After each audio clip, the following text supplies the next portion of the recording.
میرے واجب الاحترام بزرگوں، دوستوں اور بھائیوں، ابھی کچھ ہی دن باقی ہیں، رمضان المبارک کا مہینہ شروع ہونے والا ہے۔ اللہ تعالیٰ نے اسے عظمتوں اور برکتوں والا مہینہ بنایا ہے، اور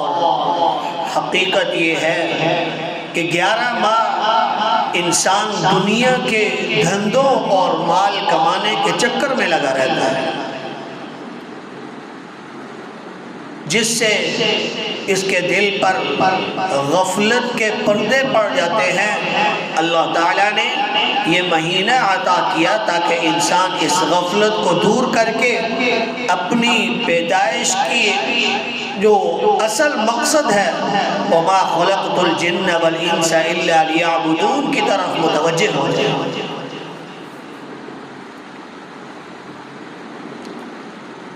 اب رمضان المبارک کا مہینہ قریب آ رہا ہے، کچھ ہی دن باقی ہیں،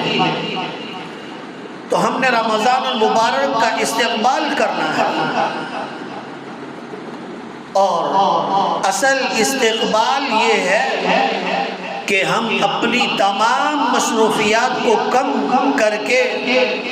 اپنے آپ کو عبادت کے لیے فارغ کریں، اپنی تمام تر مصروفیات کو کم کر لیا جائے، اپنے آپ کو جیسے رمضان المبارک کے علاوہ مصروفیات ہوتی ہیں ان کو کم کیا جائے رمضان المبارک کے اندر، اور اپنے آپ کو فارغ کیا جائے صرف عبادت کے لیے۔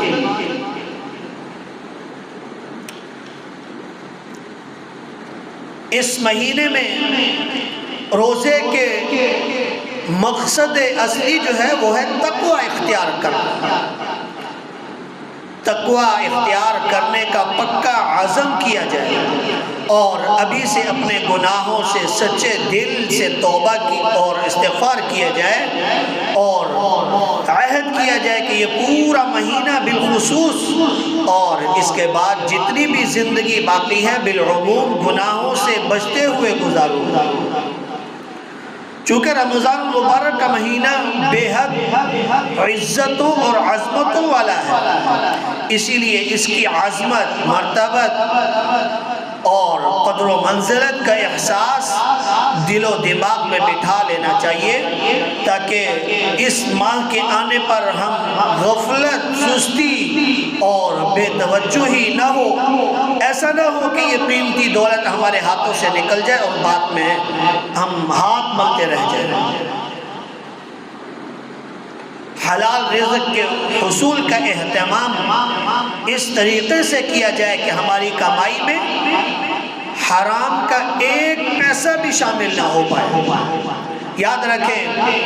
اگر ایسا نہ ہوا، یعنی دن بھر روزہ رکھ کر بھوک اور پیاس کی مشقت کو برداشت کیا،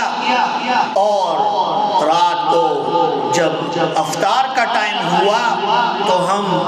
حرام مال سے روزہ افطار کریں، اس حدیث مبارکہ کی روشنی میں اپنے روزے کے اجر کو بالکل ضائع کر دیا۔ حضور علیہ السلام کا ارشاد ہے، ایسے بندے کے بھوکا پیاسا رہنے کی اللہ کو کوئی بھی ضرورت نہیں ہے، لہذا بالخصوص اس ایک مہینے میں اور بالعموم سارا سال ہی حرام روزی سے ضرور بچنے کی ترتیب بنائی جائے۔ چنانچہ جن لوگوں کا ذریعہ آمدنی بالکل حرام ہے، جیسے سودی اداروں، بینک، انشورنس وغیرہ میں ملازمت کرنے والے، انہیں چاہیے کہ وہ کوئی اور حلال ذریعہ معاش تلاش کریں، کم از کم اس ایک مہینے کے لیے کسی سے کچھ رقم قرض لے لیں، جس سے رمضان المبارک کی تمام ضروریات پوری کرے، اور آئندہ کے لیے پختہ عزم کر لے کہ میں ضرور حلال ذریعہ آمدنی تلاش کروں گا۔ اور قرآن کریم کو تجوید کے ساتھ پڑھنے اور سیکھنے کا اہتمام کیا جائے، جس کے لیے ابھی سے کسی اچھے قاری یا حافظ کا انتخاب کر کے ان سے سیکھنے کی ترتیب بنائی جائے، تاکہ ہمیں قرآن پاک کی تلاوت کا طریقہ آ جائے، قرآن پاک کو پڑھنے کا طریقہ آ جائے، کوئی غلطیاں اس میں نہ رہیں تجوید کی۔ اور گھروں سے جتنی بھی خرافات والی چیزیں ہیں، جیسے ٹی وی، ڈش، کیبل وغیرہ کے آلات، جتنے بھی یہ آلات معصیت ہیں، ان سب کو گھر سے نکال باہر کریں، یہ سب کچھ ہمیشہ کے لیے، ورنہ اس ایک مہینے کے لیے تو ضرور بند کر دیں۔ ٹی وی چینلوں پر رمضان نشریات وغیرہ دیکھنے میں وقت ضائع نہ کریں، یہ باطل کی سازش ہے کہ وہ ہمیں مسجد اور مدرسہ، یہ جو پاکیزہ اور روحانی ماحول ہے، وہ اس سے ہمیں دور کر دیتے ہیں۔ معصیت، فحاشی، عریانی اور لہو و لعب کے ان شیطانی آلات سے منسلک کر دے، یہ ساری چیزوں سے ہم نے پرہیز کرنا ہے۔ اس کو سمجھیں اور اپنے آپ کو اس سے بچائیں۔ اس کے ساتھ ساتھ موبائل فون وغیرہ کا استعمال بھی ضرورت کے بقدر کر لیں، اور اپنے ان قیمتی اوقات کو قرآن کریم کی تلاوت، نوافل، تسبیحات اور دینی کتب کے مطالعہ میں صرف کریں۔ رمضان المبارک اور عید وغیرہ کے لیے جو ضروری خریداری ہے، اس ماہ مبارک کی آمد سے پہلے ہی مکمل کر لیں، تاکہ رمضان المبارک کے اندر بابرکت لمحات بازار کی ان نحوستوں میں خرچ نہ ہو۔ ہم دیکھتے ہیں ہمارے معاشرے کے اندر کہ جب رمضان شروع ہوتا ہے تو ہم رمضان کے شروع سے ہی عید کی تیاریوں میں لگ جاتے ہیں، اپنی عبادات کو چھوڑ کر۔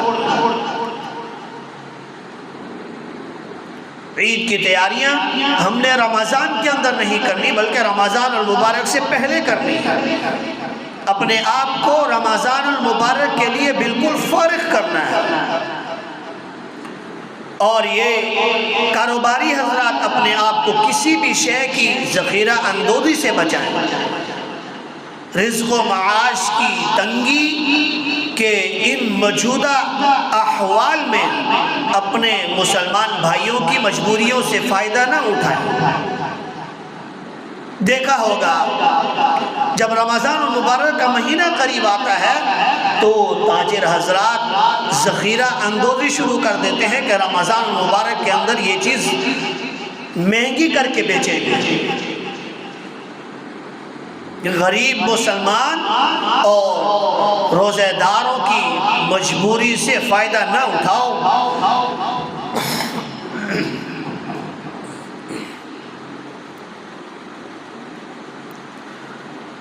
رمضان کی وجہ سے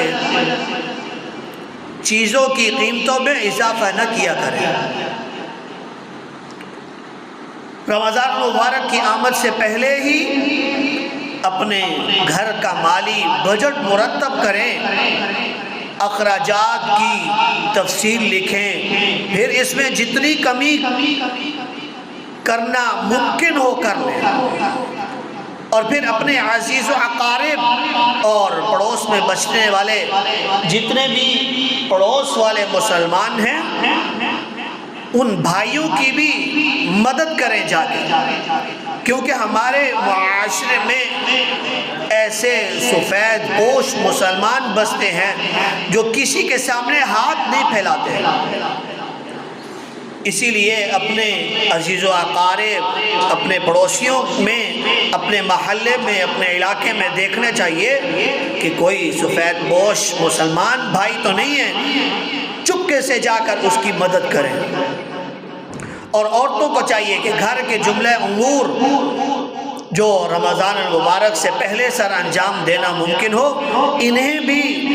ابھی نمٹا دیں تاکہ رمضان میں زیادہ سے زیادہ عبادت کے لیے فرصت کے لمحات میسر آ سکیں۔ ایک بڑی فضیلت جو ہم اکثر مساجد میں تبلیغی جماعت والوں کے حلقہ تعلیم میں سنتے رہتے ہیں کہ اللہ کے رسول صلی اللہ علیہ وسلم نے ارشاد فرمایا، جو شخص 40 دن تک اخلاص کے ساتھ ایسے طریقے سے نماز پڑھے کہ اس کی تکبیر اولیٰ فوت نہ ہو تو اسے 2 پروانے ملتے ہیں، ایک نفاق سے بری ہونے کا اور دوسرا جہنم سے چھٹکارے کا۔ اس کے پورا کرنے کا آسان موقع ہم کو میسر ہو رہا ہے۔ ابھی رمضان المبارک کے اندر ہفتہ 1.5 ہفتہ باقی ہے، تو 30 دن رمضان کے اور 7 دن یہ والے 7-8 دن یہ ملا لو، اور اس کے بعد 2-3 دن ملا لو چلا، تاکہ پورا ہو جائے۔ اس حدیث مبارکہ میں ایمان پر خاتمے کی بشارت ہے۔ کیا ہی اچھا ہو کہ اس بار ہم رمضان المبارک کو اس طرح بھی قیمتی بنا لیں۔ ابھی سے فضائل رمضان ایک کتاب ہے، حضرت شیخ الحدیث مولانا زکریا کاندھلوی رحمہ اللہ، اس کتاب کا مطالعہ کریں اور اپنے اہل خانہ سے اس کا مذاکرہ بھی کر لیں۔ اس کے ساتھ ساتھ مسائل رمضان بھی جان لیں، کیونکہ جس طرح روزہ رکھنا فرض ہے، اس طرح روزے کو فاسد ہونے سے بچانے کا علم حاصل کرنا بھی فرض ہے۔ ایک بہت ہی زیادہ اہم کام یہ کہ اپنے آپ کو ان گناہوں سے دور کرنا جن کی وجہ سے اس عظیم الشان رحمتوں، برکتوں اور مغفرتوں والے مہینے میں بھی مغفرت نہیں ہوتی۔ ایسا عظیم الشان مہینہ، رحمتوں والا مہینہ، برکتوں والا مہینہ، مغفرتوں والا مہینہ، لیکن اس مہینے کے اندر بھی مغفرت نہیں ہوتی، اور وہ کیا چیز ہیں؟ والدین کی نافرمانی ہے، قطع تعلقی ہے، اور دلوں میں کینہ، بغض، شراب کا پینا۔ ابھی سے اپنے اپنے گریبان میں منہ ڈالیں، جھانکیں، دیکھیں کہیں ان بیماریوں میں سے کوئی بیماری ہمارے اندر تو موجود نہیں، اگر ہے تو خدا را اپنے آپ کو اس سے نکال لیں، اور اگر اپنے کسی عزیز یا دوست کے اندر ایسی بیماری پائے جانے کا علم ہو تو اس کے سامنے بھی ہاتھ جوڑیں کہ وہ بھی ان گناہوں سے نکل آئے۔ یقیناً ہمارا یہ فعل اس کے اوپر بہت بڑا احسان ہوگا۔ اور رمضان المبارک کے اندر غرباء پر خرچ کرنے کے لیے اصحاب ثروت کو ترغیب دے کر اس طرح متوجہ کریں، ان کے ذمہ یہ کام ہو کہ محلے بھر میں ایسے سفید پوش ضرورت مند جو مستحق ہیں، دوسروں کے سامنے اپنا ہاتھ نہیں پھیلاتے، ان کی تلاش کریں، ان کی ایک فہرست بنا لیں، پھر ان کے گھر مہینے بھر کا راشن رمضان کے شروع سے ہی ان کے گھروں میں جا کر پہنچائیں۔ ایسے افراد بسہولت روزے رکھیں گے تو ان کے روزے رکھنے کا اجر بھی ان خرچ کرنے والوں کو ملے گا، اور ساتھ ساتھ غرباء کے اوپر خرچ کرنے کے فضائل بھی حاصل ہوں گے۔ اور پھر شعبان کے آخر میں، آخری تاریخ میں 29 شعبان کو سورج غروب ہونے کے بعد چاند دیکھنے کا اہتمام کیا جائے،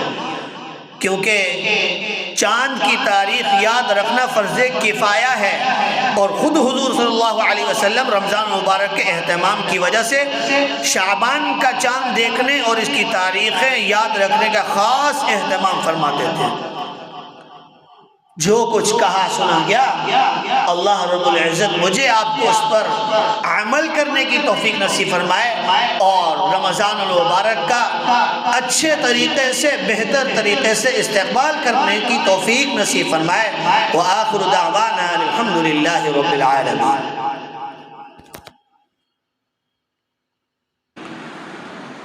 میرے